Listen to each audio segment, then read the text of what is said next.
Chers collègues, honorable assistance, bonjour. Je tiens tout d'abord à remercier chaleureusement le comité d'organisation pour son invitation. C'est un honneur et un privilège de contribuer à cet événement et un immense plaisir d'être parmi vous.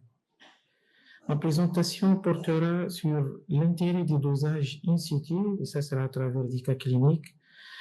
Et par la suite, on va aborder l'ablation des kystes thyroïdiens par injection percutanée d'éthanol.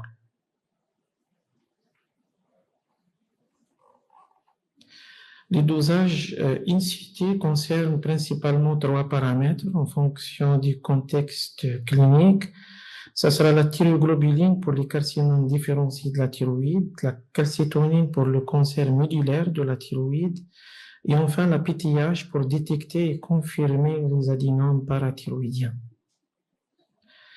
Cette conférence expose le rôle actuellement dévolu à l'échographie interventionnelle dans l'exploration des pathologies tumorales thyroïdiennes et parathyroïdiennes.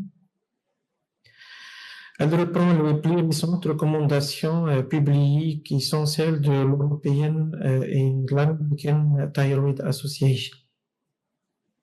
Nous allons commencer par la thyroglobuline. Comme principe, il est simple, c'est de doser la thyroglobuline dans le liquide de rinçage après ponction, la TG étant le marqueur spécifique des cellules thyroïdiennes, sa présence dans un ganglion signe l'origine thyroïdienne métastatique en dehors de quelques cas très exceptionnels d'ectopie thyroïdienne. Les indications concerneront donc les ganglions suspects découverts à l'échographie, principalement les ganglions kystiques, et dans le suivi post-opératoire devant la suspicion de récidive ganglionnaire et en cas de cytologie pauvre ou non contributive. L'interprétation doit être prudente si la thyroïde est en place et il n'y aura pas d'impact ou d'interférence avec les anticorps anti-thyroglobuline sériques dans le sang. Il s'agit donc d'un complément idéal de la cytologie écho-guidée avec une sensibilité très importante. Il permet d'éliminer l'atteinte ganglionnaire dans la quasi-totalité des cas. Il se considère supérieur à la cytologie dans certaines situations, notamment en cas de ganglion kystique. Le couple cytoponction TG in situ est donc l'outil le plus performant pour la détection des métastases ganglionnaires en préopératoire des cancers thyroïdiens, mais aussi dans la détection des persistances et des récidives en post-opératoire. Dans notre pratique, on suit les recommandations en utilisant des aiguilles ultra fines de 25 à 27 gauges et on associe systématiquement à la cytologie, à l'étude cytologique, un dosage de la TG in situ en cas de cytoponction ganglionnaire. Même si les seuils ne sont pas consensuels, on s'est mis d'accord pour le seuil de 1 nanogramme pour infiltration ganglionnaire. Et puis, pour la positivité, c'est en fonction du contexte, mais il faut savoir que généralement, les taux sont très importants. Dans ce papier, on précise qu'il n'y aura pas d'impact des taux sériques des anticorps anti-TG ou du seuil de TSH dans l'interprétation des résultats de la TG in situ. On commence par ce cas clinique qui illustre la présence d'un hautement suspect ThyRAD 5. Au début, la cartographie était blanche, mais en faisant un examen très soigneux, découvre difficilement une adénopathie qui semblait physiologique, au début hypoïcogène, avec une présence du IL, mais en fait, il y avait une kystisation plutôt qu'un aspect hypoïcogène, et nous avons décidé de faire une ponction avec dosage de TG in situ qui est revenu à 17 069, signant la métastase de ce nodule. Vous voyez ici que la cytologie ganglionnaire est revenue bénigne en faveur d'une adénite et que la cytologie du nodule est revenue Bethesda 6. Et donc la TG in situ a pu finalement faire la bonne cartographie. Dans ce deuxième cas, dans le cadre du suivi d'un carcinome papillaire de la thyroïde, l'échographie découvre la présence de 2 adénopathies. Après avoir ponctionné ce site-là, la cytologie revenait bénigne. Vous voyez que, par contre, la TG in situ est revenue franchement positive. L'anapathe avait confirmé la nature métastatique de ces 2 ganglions parmi 42 ganglions opérés sur le curage. Un autre cas où la discordance entre l'évolution d'un carcinome papillaire de la thyroïde traité par chirurgie et immunothérapie et une récidive ganglionnaire massive. Vous voyez ici que la TG plasmatique était indétectable, une déformation de l'iode. L'évolution se fait rapidement l'apparition de métastases ganglionnaires massives. Nous avons constaté que l'aspect échographique n'est pas classique en faveur d'une souche différenciée de la thyroïde, et c'était plutôt des ganglions hypogènes très vasculaires au Doppler. Nous avons commencé à doser la TG in situ avec la TCT in situ. C'est avéré que le taux de la TCT in situ supérieur à 200 000 signe la présence d'un cancer, d'une métastase, d'un cancer médulaire de la thyroïde. Nous avons récupéré les blocs anapathes qui avaient tranché par rapport au diagnostic final. C'était un cancer mixte associé à un carcinome de la thyroïde et un carcinome papillaire. Une autre situation qui semble très utile, c'est dans le cadre de suivi d'un carcinome papillaire, on constate des images de l'ange, c'était vasculaire. En fonction de notre pratique, on pose 2 paramètres TG et PTH quand la TG revient négatif. Et donc, sur le même tube de rinçage qu'on conserve, on complète le dosage de PTH, et c'est avéré que c'était un adénome parathyroïdien en rapport avec une calcémique. De l'autre côté, la éteinte sur le plan Doppler, les 2 marqueurs étaient négatifs. C'était en faveur donc sans matériel de cytologie, de cytoponction, et c'était finalement un granulome de fibres non fonctionnelles.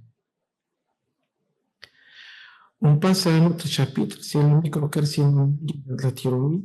Vous savez, bien évidemment que le carcinome est difficile à lire sur le plan cytologique. Ce qui nous a poussé à ponctionner cette microlésion, c'était les taux de TCT qui grimpaient dans le temps et qui restaient modérément élevés. Le taux de TCT in situ revient supérieur à 1 million, donc confirmant la présence d'un carcinome médulaire de la thyroïde. Voici un papier de la littérature qui montre à peu près les taux de TCT in situ en présence d'un cancer médulaire de la thyroïde, au sein d'un cancer médulaire de la thyroïde. Parfois, il y a un facteur qui pourrait faussement rassurer la TCT, comme c'est le cas de l'insuffisance rénale. Mais une échographie soigneuse avait permis de mettre en évidence une microlésion de 5 mm et dont la cyto était non contributif, mais le taux de TCT in situ a pu redresser le diagnostic de cancer médulaire de la thyroïde. Et voici l'anapathe qui confirme le diagnostic. On passe à la PTH in situ.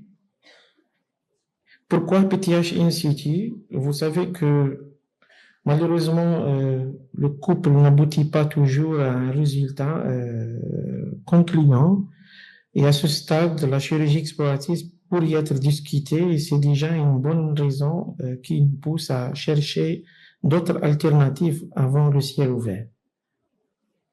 C'est une raison pour laquelle plusieurs sociétés savantes recommandaient depuis des années la réalisation de ce geste.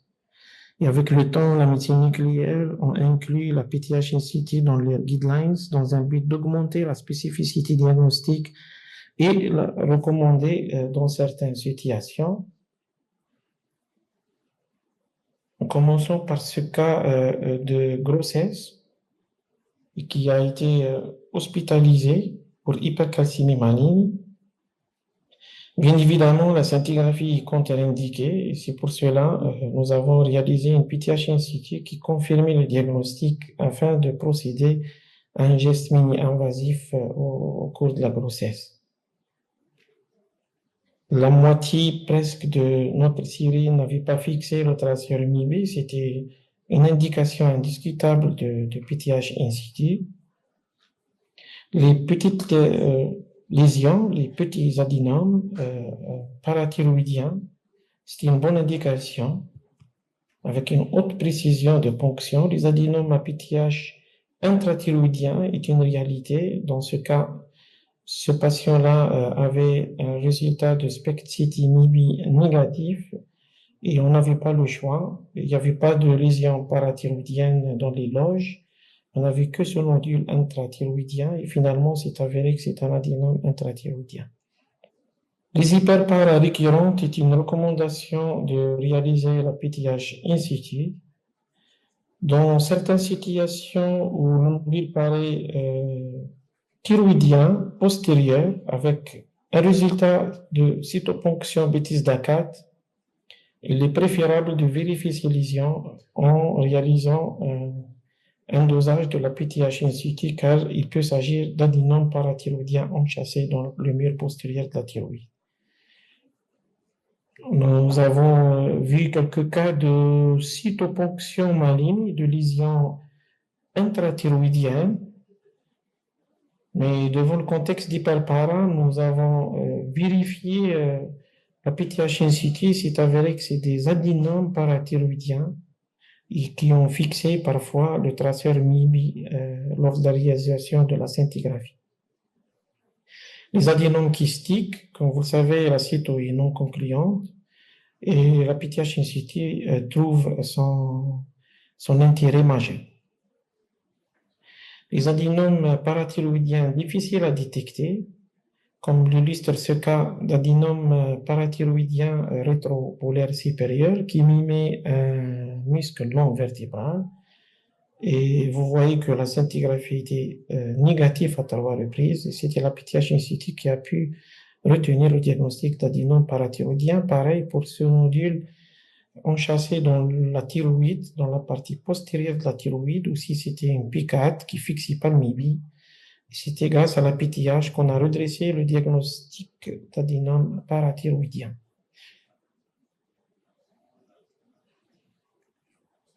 Pour conclure ce chapitre, on peut dire que le dosage de la TG in situ est un outil très fiable pour le diagnostic pré- et post-opératoire des infiltrations ganglionnaires, des carcinomes thyroïdiens, mais aussi des récidives de loge.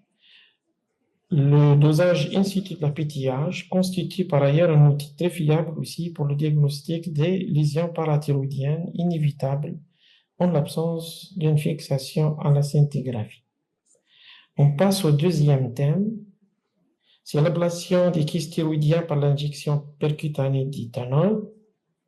Depuis plusieurs années, cette technique est recommandée par de nombreuses écoles aux États-Unis, en Europe, et en 2018, la Société coréenne de radiologie a émis des recommandations sur l'utilisation de l'éthanol pour le traitement des nodules thyroïdiens. Elle a conclu que l'éthanol devrait être le traitement de première intention des nodules kystiques. Une revue de la littérature partage ce point de vue. Parmi les indications de cette technique, nous parlerons des lésions, essentiellement des lésions kystiques, mais nous allons aussi présenter un cas de nodule toxique et un cas d'adénopathie métastatique kystique réfractaire à l'irathérapie. Tout d'abord, une cytologie par aspiration à l'aiguille fine est requise. avant le traitement, il doit révéler une cytologie bénigne, bêtise-DA 1 en précisant la nature kystique ou bien bêtise-DA 2.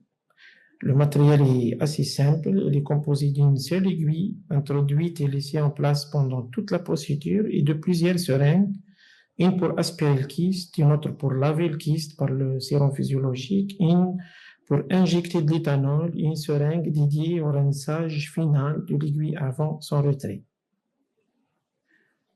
Il s'agit donc de 4 étapes pour notre pratique. On draine le kyste, on le lave par le sérum physiologique, on évacue le sérum, puis on injecte l'éthanol et on le laisse quelques minutes et puis on l'évacue à la fin de la procédure. L'intervention ou bien le geste est réalisé en ambulatoire. Une asepsie stricte est nécessaire. Aucune anesthésie locale pour nous n'est nécessaire.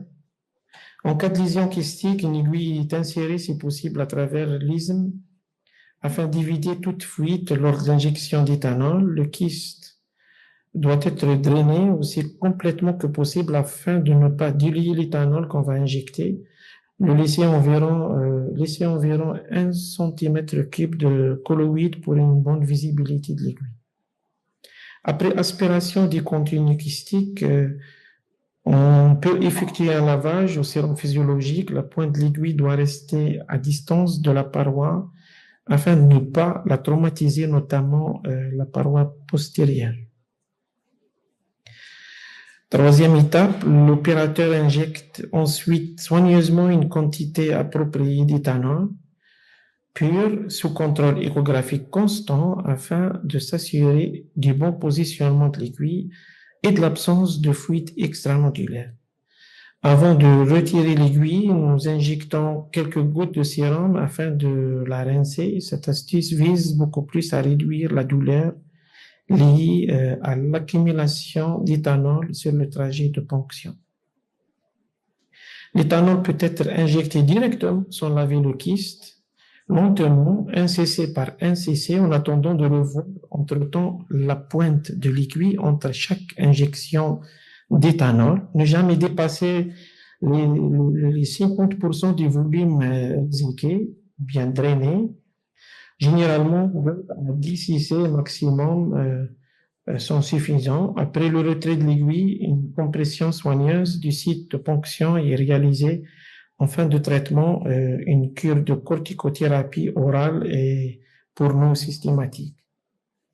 Il n'existe pas de consensus clair sur la quantité minimale ou maximale d'éthanol à injecter, ni sur la nécessité de le réaspirer ou non, ni sur la durée pendant laquelle l'éthanol doit être laissé. C'est en moyenne 5 à 10 minutes s'il doit être réaspiré. Nous n'avons pas constaté de différence significative entre la méthode d'aspiration d'éthanol et celle de laisser l'éthanol en place en dehors du confort. Voici l'évolution à 3, à 6, à 9 et à 12 mois après l'ablation à l'éthanol d'un kyste compressif de 43 cc. Il ne reste presque plus rien. Parfois, nous dépassons nos attentes et nous obtenons une résorption complète du kyste, comme l'illustre ce cas. L'aspiration à l'éthanol peut être préférable, de l'éthanol reste préférable pour traiter les nodules à prédominance kystique, car nous pouvons espérer une résorption comparable à celle obtenue avec la technique de rétention de l'éthanol avec moins de douleur. Voici l'évolution d'une hématocèle ismolobre gauche mesurant initialement 22 cc après 1 mois d'ablation, puis à 6 mois. On peut observer l'affaissement total du kyste avec un volume résiduel de 0,1 cc après quelques mois. Voici d'autres exemples de cette technique extraordinaire tels qu'ils sont présentés sur les diapos. On voit clairement l'amélioration du score esthétique sans chirurgie. Ce volume kyste a initialement été adressé pour chirurgie car n'était pas drainable. Notez l'absence du renforcement postérieur témoignant de contenu épais du kyste. Si le liquide est épais, l'ablation peut être réalisée en 2 temps.